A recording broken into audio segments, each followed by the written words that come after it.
Hi guys, எல்லாருக்கும் வணக்கம் guys. நம்ம சென்னை அணி நாளைக்கு பார்த்தீங்கன்னா ஜிடி அணியை எதிர்கொள்கிறாங்க. சென்னை அணிக்கு இது முக்கியமான மேட்சுங்க. அதனால் சென்னை அணி இன்னும் எத்தனை மேட்ச் விளையாடணும், பிளே ஆஃப்ஸுக்கு போகிறதுக்கு என்ன பண்ணணும், இன்னும் எத்தனை மேட்ச் ஜெயிக்கணும், என்ன ஏதுன்னு சொல்லி வீடியோ டீட்டெயில்டாக பார்க்கலாம். அதுக்கப்புறம் நம்ம சென்னை அணியின் முக்கிய வீரர்னு சொல்ல முடியாது, ஒரு தூணுனே சொல்லலாம், அவருக்கு இன்ஜுரி. அது யார் என்னன்னு சொல்லிட்டு வீடியோ டீட்டெயில்டாக பார்க்கலாம்.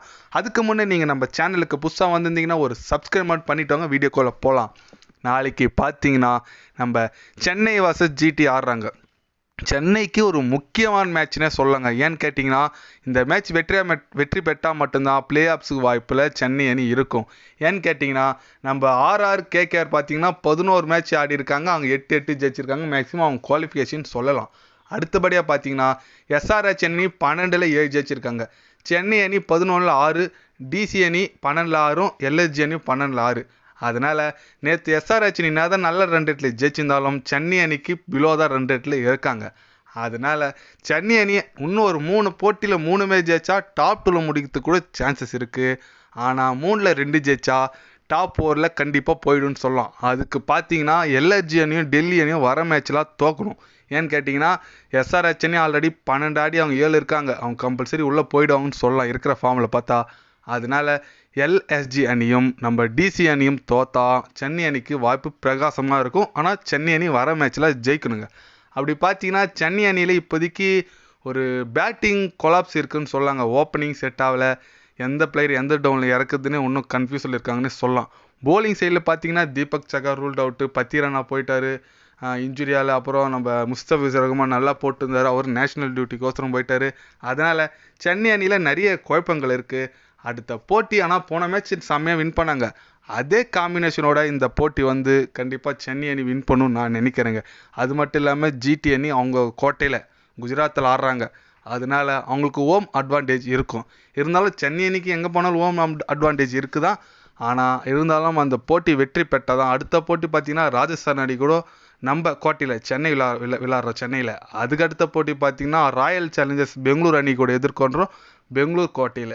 அதனால் வர 2 மேட்ச்சுமே அடுத்த 2 மேட்ச்சுமே ரொம்ப டஃப்பான மேட்ச்சு.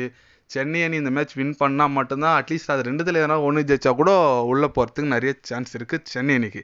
கண்டிப்பாக நம்ம போன மேட்ச் இந்த பிளேயிங் லெவல் சூப்பராக இருந்துச்சுங்க. அதே பிளேயிங் லெவலில் போவாங்கன்னு நான் நினைக்கிறேன். நீங்கள் என்ன நினைக்கிறீங்க சொல்லிட்டு ஒரு கமெண்ட் பண்ணிட்டு போங்க. அதுக்கப்புறம் சென்னை ஒரு முக்கிய வீரர் இன்ஜுரின்னு சொல்லியிருந்தீங்களே, யார் இல்லை, நம்ம தலை தோனி தாங்க. ஏன்னு கேட்டிங்கன்னா ஒரு ஸ்டார்டிங்லேருந்தே ஒரு கால் வலியோட தான் ஆடிட்டு வந்திருந்தார் இது வரைக்கும். இப்போ அது சிவியரே ஆயிடுச்சு. ஹாஸ்பிட்டலுக்கு போயிட்டு ட்ரீட்மெண்ட் பார்த்துருக்காங்க. அவர் இன்னும் கொஞ்சம் மேட்ச் ரெஸ்ட் எடுக்க வேண்டியதாக இருக்குதா தகவல் வெளியாக இருக்குது. அது இன்னும் அஃபிஷியலாக வரல. ஆனால் அப்போ கூட தலை தோனி வலி இருந்தாலும் நான் ஆடுறேன்னு சொல்லிட்டு பேசிகிட்டு இருக்காது தான் தகவல் வந்திருக்குங்க. இதுதாங்க தலை.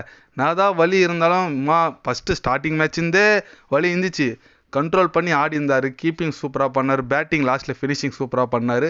அதனால் அந்த வலி இருந்து ஆடியும் இப்போ திருப்பி இன்னும் வலி அதிகமாகவும் நான் ஆடுறேன்னு சொல்கிறாரு பாருங்க. சென்னை ரசிகர்களுக்கோசரம், தலை ஃபேன்ஸுக்கோசரம். அதுதாங்க தலை. இதனால தான் ஏன் அதிக பேர் தலையை பிடிக்குது, இதுதான் மெயின் காரணங்க. நம்ம தலை இந்தமாரி பேசியிருக்குது நிறைய ரசிகர்கள் மனதை வென்றுட்டாருன்னே சொல்லலாம்.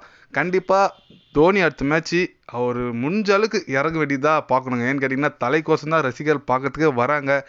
நம்ம தலையோட ஃபினிஷிங் கண்டிப்பாக நல்லாயிருக்கும். அவர் வர போட்டியில் நல்லா பண்ணணும்னு நான் நினைக்கிறேங்க. அடுத்த மேட்ச் அவர் விளையாடணும்னு சொல்லிட்டு கடவுளை நான் வேண்டிக்கிறேன். எத்தனை பேரில் தலை தோனி விளையாடணும்னு நினைக்கிறீங்கன்னு சொல்லிட்டு ஒரு கமெண்ட் பண்ணிட்டு போங்க. தலை இந்தமாதிரி பேசி இதுமாரி நான் அடிப்பட்டாலும் ஆடுறேன்னு சொல்கிறாரு, அவரோட மனசை பற்றி என்ன நினைக்கிறீங்கன்னு சொல்லிட்டு ஒரு கமெண்ட் பண்ணிட்டு போங்க. இது போன்ற ஸ்போர்ட்ஸ் நியூஸை தெரிஞ்சுக்கணுன்னா சேனலை சப்ஸ்கிரைப் லைக் பண்ணிக்கோங்க. கண்டிப்பாக கிரிக்கெட் பற்றி, முக்கியமாக ஐபிஎல் பற்றி day by day channel update வரும். மறக்காமல் சப்ஸ்கிரைப் மட்டும் கொஞ்சம் பண்ணி வச்சுக்கோங்க. நன்றி, வணக்கம்.